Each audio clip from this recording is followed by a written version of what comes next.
సాయంత్రం అయింది, ఫ్యాక్టరీలో పని ముగిసింది, ఎంప్లాయీస్ అందరూ కూడా వెళ్ళిపోయారు.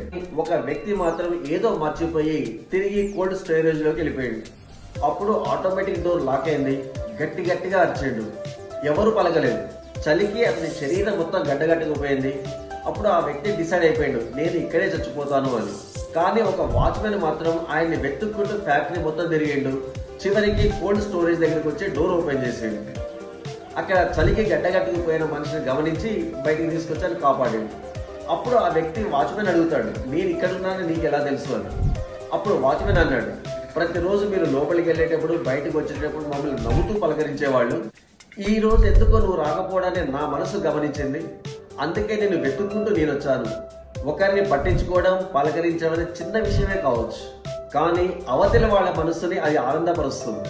మనిషి ఆలోచన మారితే అతని దృష్టికోణం మారుతుంది. దృష్టికోణం మారితే పరిస్థితులు మారుతాయి. పరిస్థితులు మారితే జీవన విధానమే మారుతుంది. చిన్న పలకరింపే మిత్రమా మన స్థానాన్ని వేరే వాళ్ళ హృదయాలు కాపాడుతుంది.